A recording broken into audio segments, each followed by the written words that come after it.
بنادم في بلاده محجور لا حق الضايع يجري مقهور فرطط ويطير يحرق ماشي للنور ناس أحلى ما بدها تفت في البابور.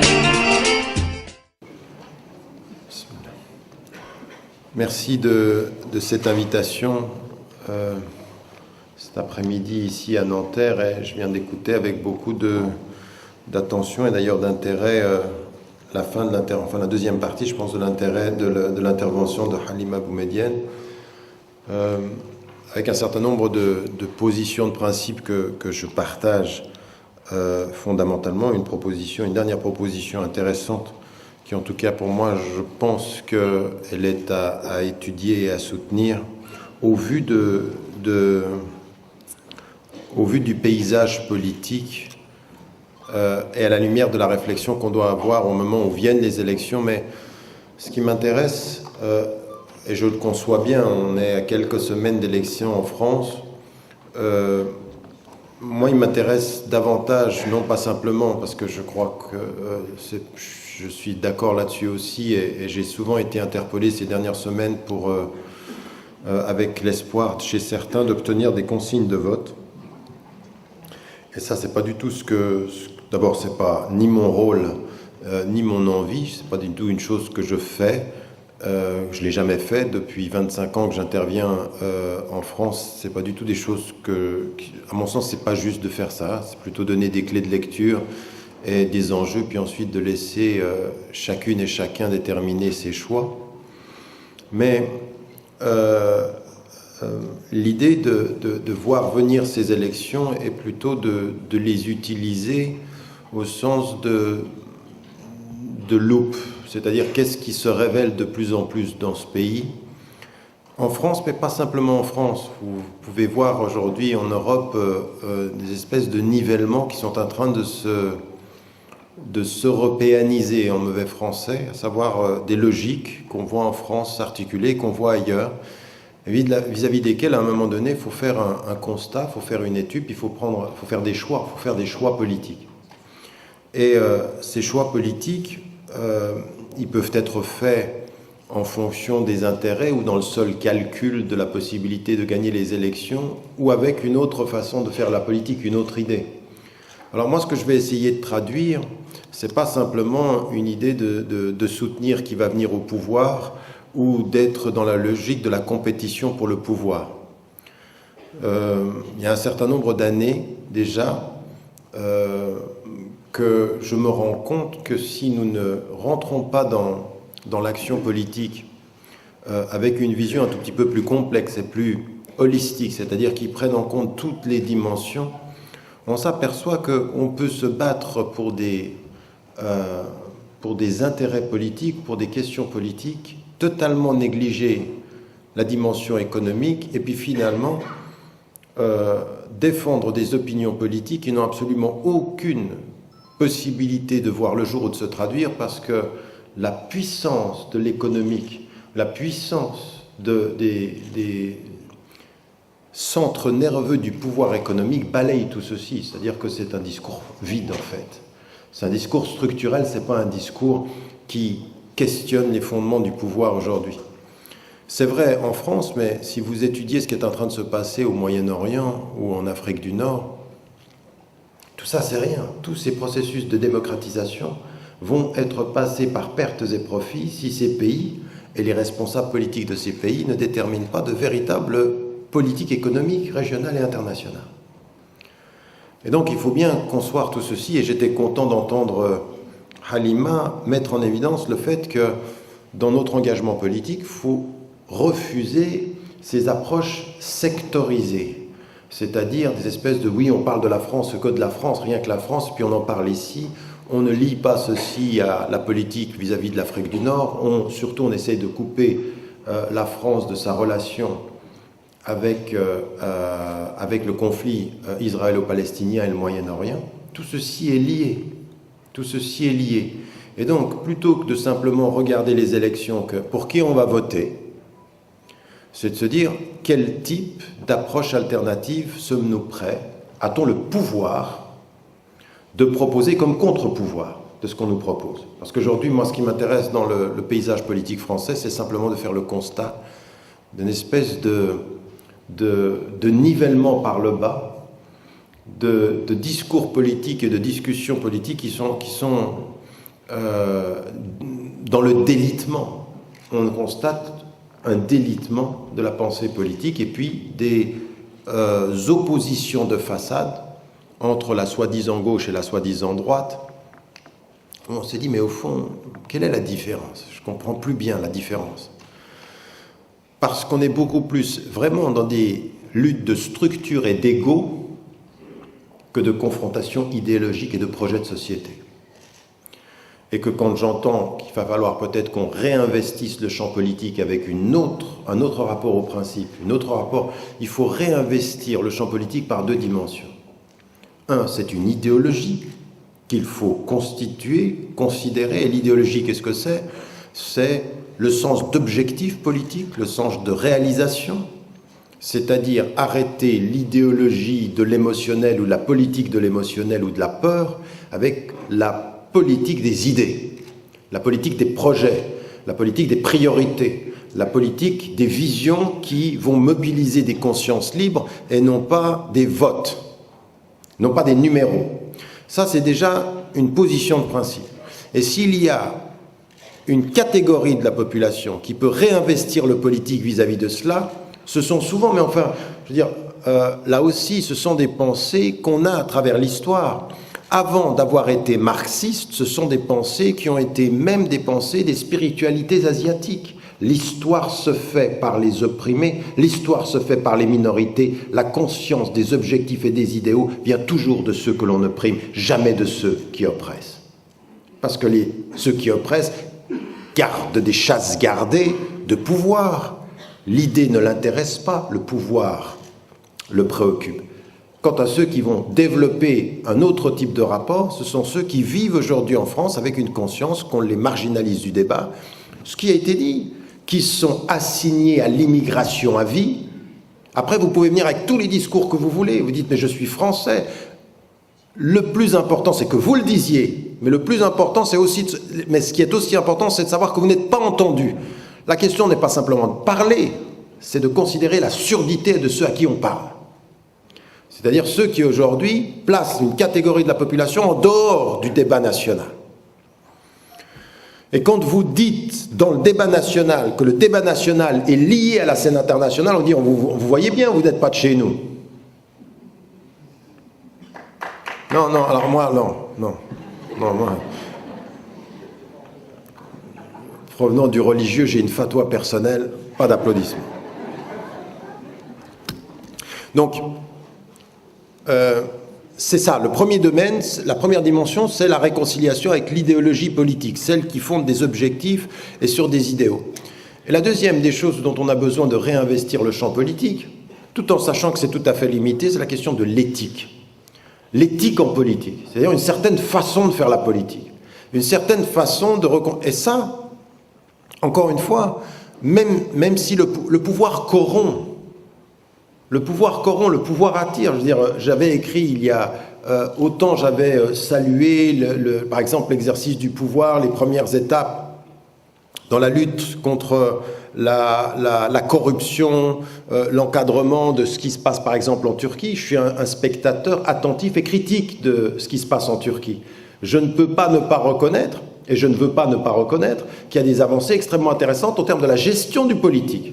Même si je suis très critique sur la politique économique en Turquie, sur le fait de penser qu'on a réussi parce qu'on fait mieux que les autres en termes de croissance, ça me gêne de penser que... Mais je peux comprendre aussi que c'est une étape, c'est-à-dire on fait aussi bien parce qu'on est en train de développer une autre idée du rapport à l'économie, et ça m'intéresse parce qu'en même temps que je vois ceci, je vois un pays qui se développe dans le rapport sud-sud, le rapport sud-est, de façon complètement nouvelle. Donc il se pourrait en fait que ce ne soit qu'une seule étape, un moment de la pensée économique. Donc je suspends mon jugement jusqu'à preuve du contraire.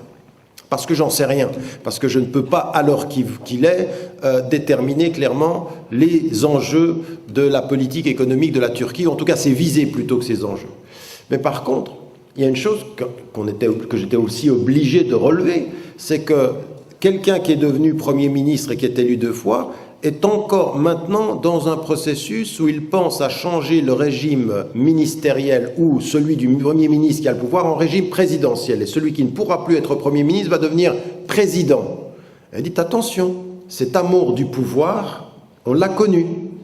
Et même les plus conscients ne sont pas forcément les plus forts. On peut avoir cette faiblesse-là, le pouvoir qu'ont. Donc la politique, quand on dit éthique en économie, en politique, on dit dans les limites de ce qui est possible, mais il faut quand même se positionner avec une éthique politique.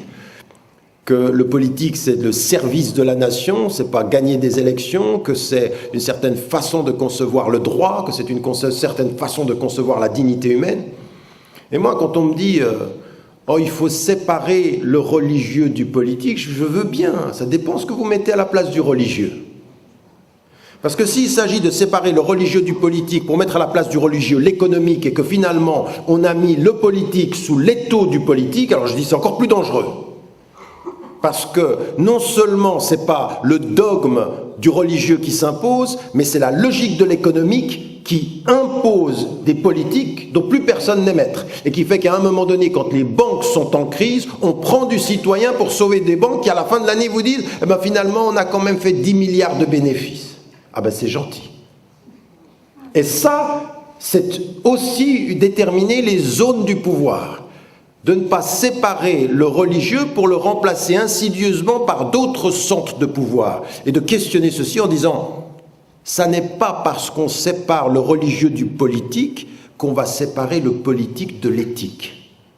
On veut une conscience éthique, on veut des objectifs, on veut que les gens qui s'engagent au service de la nation, en haut de la nation, viennent avec des principes qu'ils nous déterminent et qu'on les prenne au mot.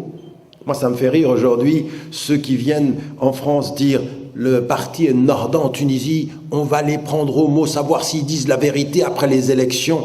Et avant, je dis, Monsieur Sarkozy, venez, on a 2 mots à vous dire. Entre ce que vous nous avez dit avant et ce qu'on voit après, et c'est pas le seul, Hollande, pareil. On verra Hollande. Enfin, je ne sais même pas si on verra. Rien n'est dit.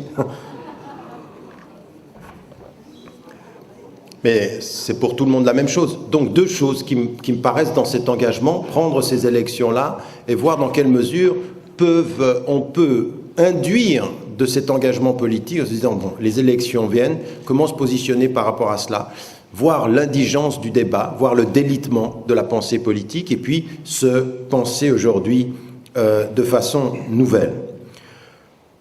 Le constat que l'on voit en France, il est de plus en plus criant maintenant où on s'approche des élections, mais ça, si vous étudiez ce qui se passe en Hollande, si vous aviez étudié ce qui se passait au Danemark, si vous avez étudié ce qui se passe en Norvège, si vous voyez ce qui se passe en Belgique, et ce qui se passe dans mon propre pays, la Suisse, vous allez vous rendre compte qu'il y a une logique qui est systématiquement la même. À savoir qu'on est aujourd'hui dans le temps du politique, loin des idéologies et tout près du populisme. Celui qui donne le ton du discours aujourd'hui en France, c'est le populisme.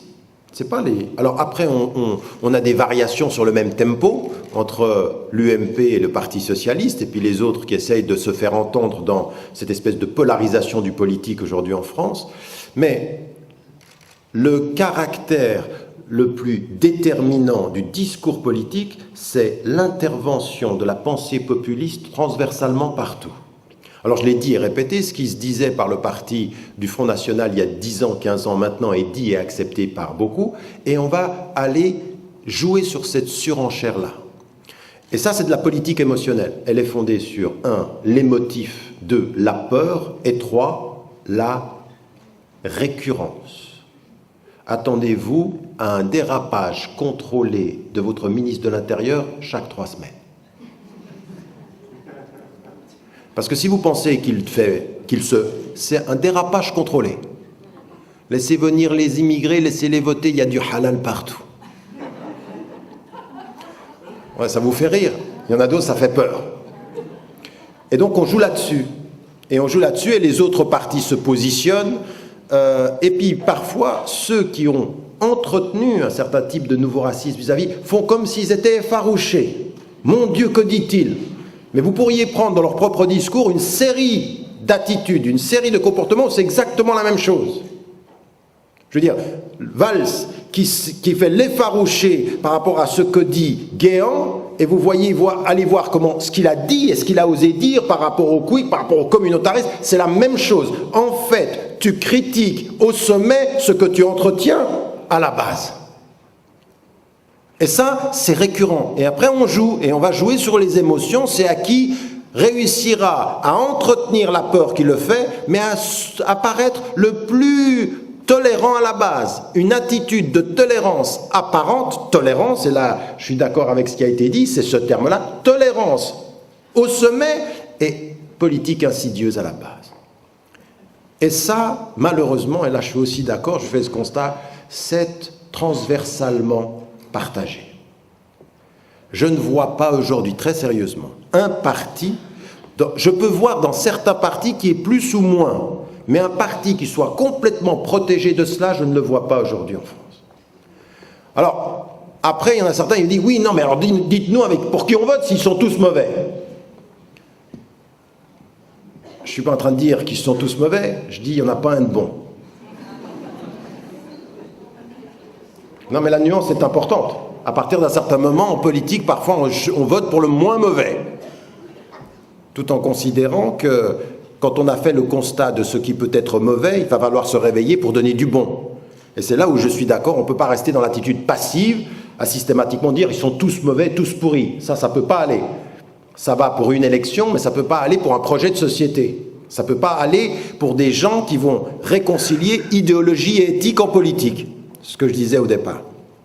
Et là, ça m'amène à dire qu'on voit ce clivage avec le populisme partout, et puis on voit des discours qui se positionnent par rapport à cela, où ce qui va être déterminant, c'est de faire peur par rapport à ce qui a été dit également, la politique d'immigration, ou l'entretien des immigrés qui viennent et qui nous colonisent, de cet islam, parce que c'est le même discours. Vous, quand vous entendez islam, il faut bien vous rendre compte que pour la majorité de la population, c'est le même discours. Vous entendez d'un côté immigré, quand on dit islam, c'est la religion des autres, c'est la religion de l'étranger, c'est des étrangers. Vous pouvez bien dire français de confession musulmane, mais dès qu'on dit islam dans ce pays, ce qu'on entretient pour la majorité de la population, c'est la religion des étrangers. Le halal, c'est étranger. Donc c'est ça qui est important, c'est de comprendre une espèce de discours qui se construit sur l'altérité permanente, et ça c'est le populisme. Le populisme va jouer là-dessus. Et donc le discours que l'on trouve à l'UMP, le discours qu'on trouve dans le Parti Socialiste, ou les autres, beaucoup des autres, de la même façon, et même si certains ont avancé de ce point de vue-là, je pense qu'il faut aussi saluer un certain type de discours chez certains qui essayent de faire avancer, tout en n'étant pas naïfs, tout en n'étant pas, ne tombons pas dans le piège de ce point de vue-là, des fausses différences, et de comprendre les similarités qui sont les similarités de ces logiques à partir du moment où la seule chose qui intéresse, c'est prendre du pouvoir, asseoir au pouvoir, développer des espaces ou des chasses gardées. Par rapport à cela, quand on est en phase des élections puis qu'on va s'y engager, comment faire pour que ces élections soient un moment où on a développé une conscience politique, mais on va faire aussi une école de la transformation d'un projet d'avenir. Parce que pour moi, c'est ça qui est intéressant. Je veux dire, bon, il va y avoir les élections, je ne sais pas ce qui va changer, je vais y venir. En termes de propositions, de positions de principe, il faut aussi prendre parfois des positions. Mais comment est-ce que les élections qui viennent, qui sont un moment important de la vie politique en France, c'est un moment important, donc il faut saisir cette occasion, développer la conscience des citoyens que maintenant, ils ne peuvent pas s'asseoir en disant tous pourris, et ils ne peuvent pas non plus faire des politiques qui sont systématiquement du recherche du moindre mal. Parce que moi, j'ai des citoyens qui viennent vers moi, des Français qui disent « qui est le moins mauvais ?» D'accord, mais ça peut aller, mais à partir d'un moment, il faut développer autre chose. On a la responsabilité citoyenne de proposer des politiques du bien et non pas simplement des résistances au moins mauvais. Donc le contre-pouvoir, ça peut être aussi ça. Et moi, je conçois, j'ai un certain nombre de personnes qui sont des militants avec lesquels j'ai travaillé pendant 20 ans, qui me disent, mais moi, pour moi, le vote, c'est un acte, l'abstention est un acte politique. Je le comprends et je comprends ceci. Philosophiquement, c'est vrai. De dire, je vais même pas voter parce que des deux côtés, de toute façon, vous offrez. Mais ça peut pas être une stratégie à long terme. Ça peut être un moment d'exaspération, ça peut pas être un apport dans la vie politique d'un pays. Parce que, d'abord, l'abstention, elle n'est pas... Au bout du compte, vous disparaissez du jeu. Dans l'abstention, vous allez disparaître du jeu parce que ceux qui vont s'exprimer vont faire le jeu. Et puis qu'à long terme, il va falloir faire autre chose que cela. Et si vous voulez, pour moi aujourd'hui, dans ce que ça peut révéler, c'est encore une fois, et là je pense qu'il faut qu'on réinvestisse ce champ politique et au niveau de la base, que ce soit dans les cités, que ce soit dans les banlieues, que ce soit transversalement, partout où cette parole peut être entendue, il va falloir réconcilier ce que je vous disais, c'est-à-dire un certain nombre de principes à qui il faut donner de la substance. Ça veut dire quelque chose, la justice. Ça veut dire quelque chose, la dignité. Mais il faut le dire, ça veut dire quelque chose, la dignité. Et la dignité, ça veut dire qu'effectivement, quand on a des forces de sécurité ou des forces policières qui peuvent se permettre de traiter des gens de la façon dont on les traite et qui ne sont pas jugés comme il se devrait, c'est pas simplement une atteinte à la justice, c'est une atteinte à la dignité des individus. C'est-à-dire le droit fondamental des droits de l'homme. C'est-à-dire là, ça n'est pas possible. Vous ne considérez pas ces citoyens avec la même dignité. Alors, c'est vrai... Quand je parle, vous savez, de dimension éthique, de réconcilier l'éthique avec le politique, pour moi, j'ai aucune crainte à dire, mais moi, quand j'entends que tous les êtres humains doivent être traités en droit et en même dignité, c'est ça c'est une attitude qui est à la fois philosophique, politique et fondamentalement engagée. Ça veut dire quelque chose. Et il faut l'entendre, il faut le dire. Maintenant, il faut savoir le traduire. Il ne faut pas traduire les principes uniquement sur le mode de la plainte. Il faut être beaucoup plus confiant et beaucoup plus offensif sur ces questions-là. Il faut faire des questions de principe une offensive politique, pas une résistance. Oui, non, on a des cas qui prouvent qu'il y a des problèmes. Maintenant, il faut une politique offensive qui dépasse ces problèmes en disant ça n'est que la preuve qu'on a un problème là. Et ce problème-là, il est le problème de la justice pour tous dans ce pays. Sur la question scolaire. L'école, ça veut dire quelque chose, mais pas des discours théoriques où on va vous dire on aura 60 000 enseignants de plus, ou alors l'autre qui dit maintenant aux enseignants travaillez plus pour gagner plus, merci, après 5 ans, on est dans la politique de la formule. Là, j'arrivais tout à l'heure, et je voyais sur la route en arrivant ici, c'est la France bleu marine. Donc vous avez la France forte, vous avez la France bleu marine.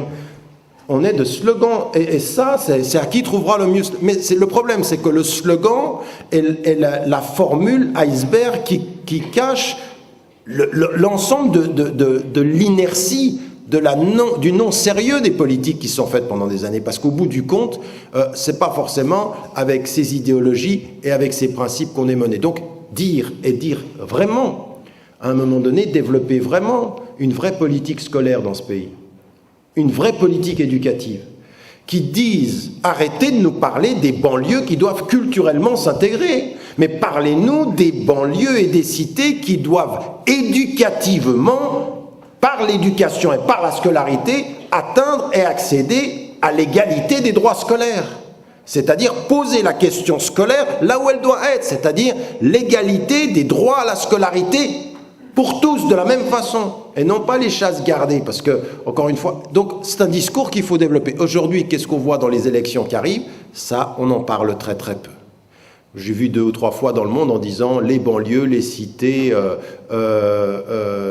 absents de la campagne électorale. Mais il y a plein de choses qui sont absents, il n'y a pas que ça. Et il faut faire, nous, attention, dans notre apport à cette discussion-là, de pas simplement le conjuguer sur le mode cité et société. Ça aussi, c'est un piège.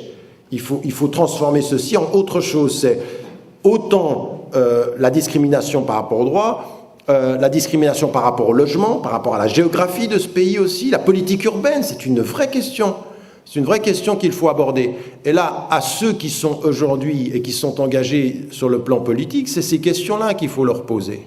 C'est sur ces questions-là fondamentales, c'est-à-dire qu'il y a un certain nombre de principes sur la justice, sur la dignité, sur l'éducation, sur la vraie liberté par l'éducation, la vraie autonomie, c'est-à-dire aussi sur l'emploi, sur l'habitat, ce que je disais également en termes de géographie, de politique urbaine, sont des choses qui, de ce point de vue, me paraissent déterminantes sur la question de la sécurité aussi, où on a un vrai problème et sur lesquels il faut aborder. Une autre chose aussi qu'il faut aborder sur le plan interne, c'est pour confronter le populisme directement. C'est effectivement ce nouveau racisme aujourd'hui sur lequel il joue. Cette politique de l'identité assiégée, parce que ça a un impact terrible, c'est un impact émotif et émotionnel particulièrement important. Donc il faut l'aborder. Il faut aujourd'hui développer des alliances de lutte contre le racisme, mais réelles, pas cette espèce de mise en scène de SOS racisme qui sont, je veux dire, SOS racisme, ni pute ni soumise, même combat, circuler. Il n'y a rien à voir et on n'a rien vu. Vous êtes des imposteurs. Vous êtes des instruments de politiciens qui jouent avec les mots. Puis après, on vient dire, il y en a qu'on n'a jamais vu dans aucune cité. Ils sont soutenus par ce sont des bras symboliques de partis qui n'ont rien à dire, qui n'ont rien fait, mais qui utilisent un certain nombre de prête-noms. Je veux dire, moi, quelle est la cohérence de quelqu'un qui crée ni pute ni soumise dans la résistance, qui peut même pas rentrer dans une banlieue, qui finit ministre de Sarkozy pour n'être ni ministre, ni plus rien, ni dans aucune banlieue, et disparaître. Une imposture, c'est de l'imposture caractérisée. Alors après, on peut s'asseoir. Une fois qu'on a dit ça, bon, elle, c'est quelqu'un qui est dans l'imposture. L'autre, elle représentait le caractère exotique de l'Afrique occidentale, du Sénégal, qui est entré avec Sarkozy, qui va finir avec Borloo. L'autre, bon, une fois qu'on a dit ça, on a même eu un grand scoop. Rachida Dati réintégrée auprès du... Vous vous moquez de qui? Alors, une fois qu'on a dit ça, qu'est-ce qu'on propose d'autre? Quelles vont être les autres formes? Quelles vont être les autres formes de présence? De personnes qui sont autonomes, qui réussissent à dire « moi, je n'entre pas dans ce jeu-là. La seule chose qui m'intéresse, ce sont des principes et j'ai un certain nombre d'idées pour la société française. Un certain nombre de visions. Pas d'être les instruments de politique qui sont contents parce qu'ils ont mis un nom à consonance de là-bas ou une couleur qui vient du Sud. Qui font de notre présence par rapport au populisme de l'exotisme. La plus grande force des populistes, c'est de vous transformer en exotiques. Et ça, tout le monde le fait. Quand vous êtes devenus les exotiques des partis, eh ben, le populisme a gagné. Parce qu'il ne fait que conforter ça. Le populisme ne se combat que par la liberté de ceux qu'il stigmatise. C'est-à-dire la prise de pouvoir. Il y a un mot en anglais qui s'appelle empowerment, c'est-à-dire donner du pouvoir, donner de l'autonomie et donner de la présence. Et donc ça, il faut le créer, ce mouvement-là. Et d'abord, c'est un mouvement de conscientisation. Alors ça peut être un parti politique, ça doit être un parti politique transversal, pas communautaire, pas nous contre eux, non. Nos principes communs contre vos populismes, contre vos vides idéologiques. C'est un parti de l'idéologie des idées, des principes fondateurs de l'humanité contre l'instrumentalisation. C'est ça, c'est un parti qui unit ou c'est un mouvement qui unit. Moi, je suis pour un mouvement de pensée qui peut se traduire par... Mais comme ça, c'est-à-dire qui fonde des principes et qui fonde des idées. Ni en couleur, ni en ségrégation, ni en le parti des banlieues ou le parti des... Non, moi, je ne suis pas pour ça. J'entre pas dans ces logiques-là. Je pense que ça, c'est un piège. La meilleure chose que vous pouviez donner à manger aux populistes, c'est de créer un parti qui confirme que vous êtes entre vous. On a dit, vous voyez? Et ils osent encore. C'est ce qu'on m'a dit à moi, en Suisse. Et vous osez encore. Si vous osez, vous, Suisses de confession musulmane, parlez. Vous voyez? Vous prendre la parole, vous prendre le statut, vous devez parler par procuration. D'autres doivent parler pour vous. Donc à partir d'un certain moment, il faut sortir de ça, mais c'est pas parler contre, parce que ne pas parler par procuration ne doit pas se traduire par un parler qui est uniquement contre. Parce que quand vous parlez uniquement contre, vous êtes encore les objets de ceux contre lesquels vous parlez. Il faut parler pour et parler libre. Donc ça, aujourd'hui, ça me paraît être une dynamique qu'il faut mettre en place, qui est une dynamique de la conscientisation, une dynamique de la réconciliation avec les principes, une dynamique de la réconciliation avec les idées, et puis une dynamique qui comprend le vrai sens de ce qu'est devenu le monde global. C'est-à-dire qu'il faut autant un engagement régional, c'est-à-dire la façon dont vous interpellez votre maire.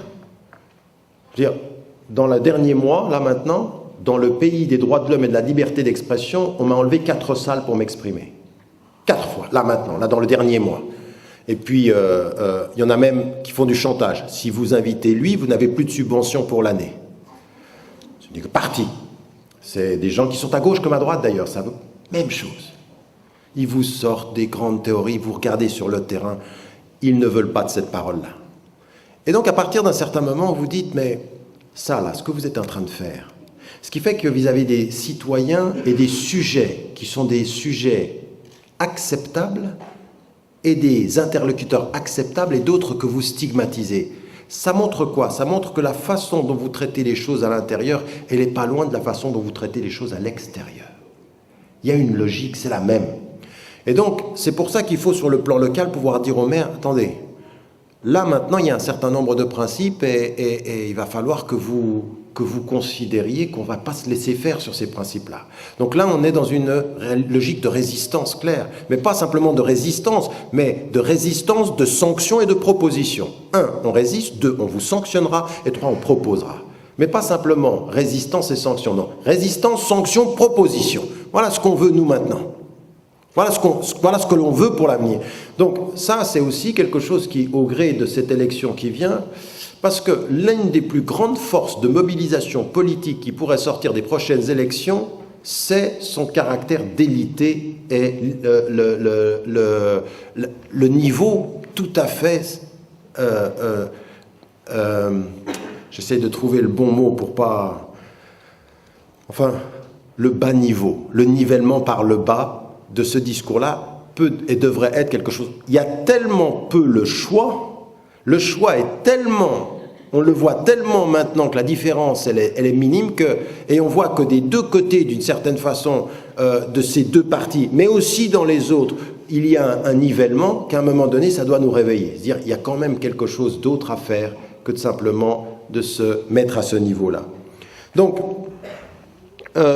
dans ce qui vient, ça peut être un révélateur, en tout cas moi je le prends comme ça, quand on avait parlé du printemps 2012, de ce mouvement, c'était simplement aussi, et c'est un mouvement de conscientisation, réveillez-vous, prenez la mesure de la réflexion, alors ça peut être ça doit être beaucoup plus large, mais ça doit être transversal surtout, ça me paraît important de le garder de ce point de vue-là comme transversal, et puis d'arriver avec des nouvelles approches, mais surtout une chose, un mouvement ou une réflexion qui doit à terme se traduire par une institutionnalisation de cette pensée. Alors ça peut être par des associations, ça peut être par des partis politiques, mais il faut des choses qui se structurent un peu.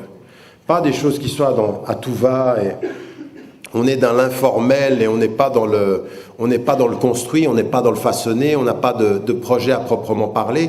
Je pense qu'il faut qu'on réfléchisse à ceci et puis qu'on additionne ces dimensions, la dimension locale, la dimension régionale, et puis surtout aujourd'hui, il faut une vraie politique internationale, il faut un vrai discours international.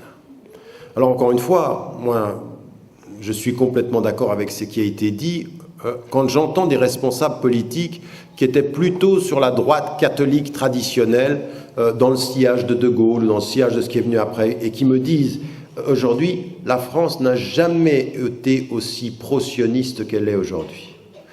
Et aux prochaines élections, si c'est entre les deux premiers partis, rien ne change parce que les deux ont les mêmes positions de ce point de vue-là. Donc, ça c'est sur la scène internationale. Mais à partir d'un certain moment, il ne faut pas laisser aux gens l'opportunité de dire « vous êtes en train de faire entrer dans la politique nationale la question israélo-palestinienne ». Elle l'est de toute façon, vos politiques, elles le sont. Elles le sont sur la politique moyenne-orientale.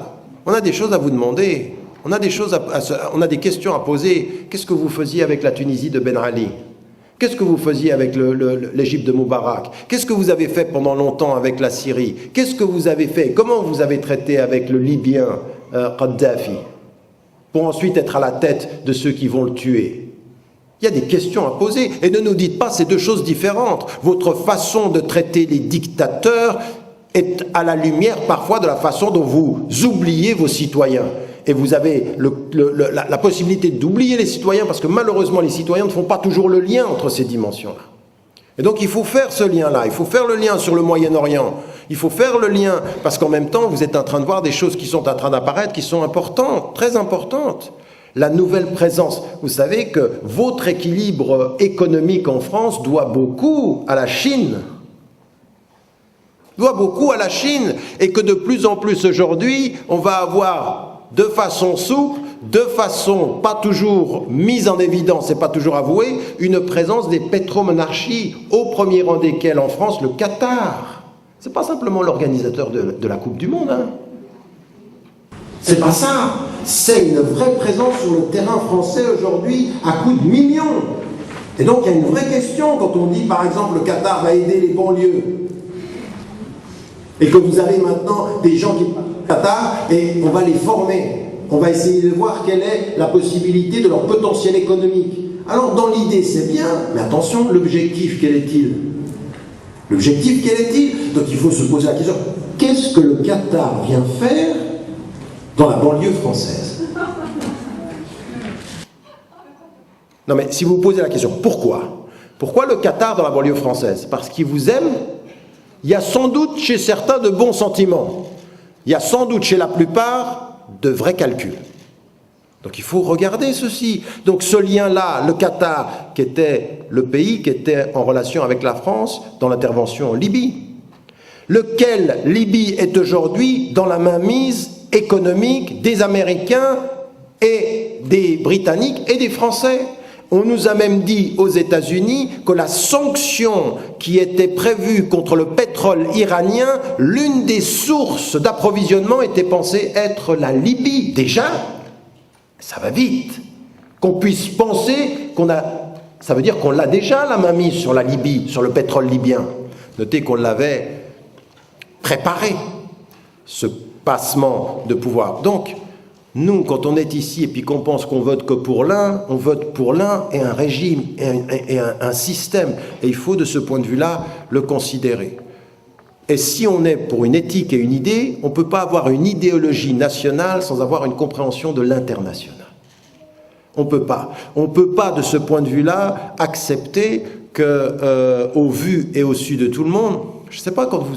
Je veux dire, ce qui est en train de se passer en Syrie est terrible. Et il faut, de ce point de vue-là, moi je suis farouche contre toutes ces histoires du complot. Je ne suis pas naïf sur les intentions des États-Unis, d'Israël et de la France et de l'Europe concernant la passation de pouvoir sur l'autre versant. Je ne suis pas naïf. Il y a des calculs et on a préparé une opposition avec laquelle on pourrait composer. Mais de là à dire qu'à cause de ceci, je vais soutenir Bachar el-Assad, qui est un tortionnaire, lui, son oncle et son père, tel qu'il va... On ne peut pas quand même. Et donc là, de ce point de vue-là, il faut avoir la position de principe de dénoncer ce pouvoir-là.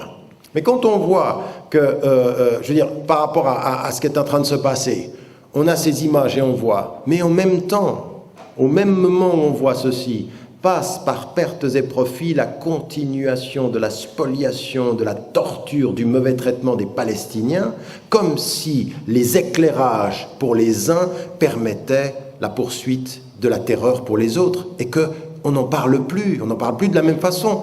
Là, il faut, de ce point de vue-là, à l'approche des élections, avant de se dire pour qui on vote, il faut peut-être se poser la question de savoir comment on pense, comment on réfléchit, comment on développe cet esprit-là.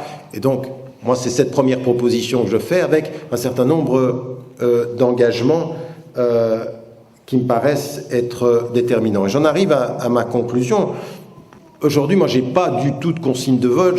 Franchement, je serais bien emprunté. C'est pour ça que je souris souvent en disant aux Français « bonne chance ». Parce que franchement, je ne vois pas.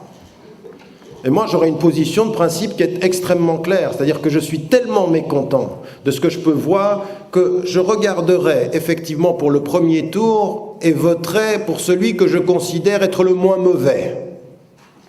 Mais au deuxième tour, je n'aurai pas un vote utile, j'aurai un vote exactement différent. Je n'aurai qu'un vote sanction. Quel que soit celui qui est au pouvoir, eh ben je dirais je suis contre toi. Je ne suis pas pour toi, mais je suis contre toi. C'est-à-dire que moi je prends une position pour que mon vote compte au lieu de m'abstenir, parce que les deux c'est la même chose, par rapport à Sarkozy ou par rapport à Hollande, je ne vais pas voter pour Hollande parce que... Non, je vais voter contre Sarkozy, mais si Hollande arrivait par la suite, je serais contre lui de la même façon. Un vote qui ait un poids, mais qui est un vote contre, parce que je me reconnais dans rien de ce que vous dites.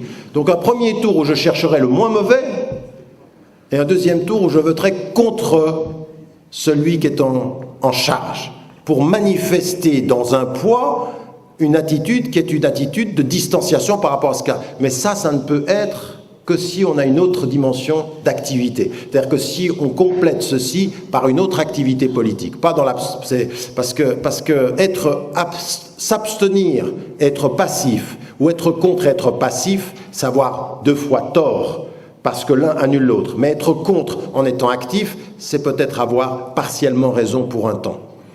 Je ne sais rien. En tout cas, j'en suis là de mes réflexions à bientôt 50 ans. Avant ma retraite, je trouverai une position peut-être un tout petit peu plus effective. Mais en tout cas pour vous, dans la situation qu'est la vôtre en France, je vois que c'est très important d'avoir une position de principe maintenant par rapport à ces votes. Mais ce qui est le plus important, c'est de lier cette position à un type d'engagement politique qui lui donne une cohérence. Pas deux attitudes politiques qui s'annulent l'une l'autre, mais une politique de cohérence. Mais franchement, je ne me vois pas dire oui à l'un. Aujourd'hui, je ne me vois pas dire oui. Mais par contre, je peux dire non à l'un. C'est-à-dire, je positionnerai mon vote dans le contre-pouvoir, beaucoup plus que dans le pouvoir. Ça ne donne pas la même chose. C'est pas du tout la même façon de voir. Certains peuvent se dire, mais au bout du compte, ça veut dire que vous votez pour l'un. Non, être radicalement dans le contre-pouvoir caractérisé. C'est-à-dire, mais je ne peux l'être dans le contre-pouvoir que si j'ai un vrai contre-pouvoir que je construis, pas dans la passivité, là on a tort. Mais si je construis un contre-pouvoir, alors de me positionner dans le contre-pouvoir en disant je m'oppose à ce que vous êtes et que vous représentez, ça me paraît être le plus cohérent. Le plus cohérent, sans que ce soit complètement l'idéal de ce qu'on pourrait avoir dans la politique actuelle. Voilà, je vous remercie.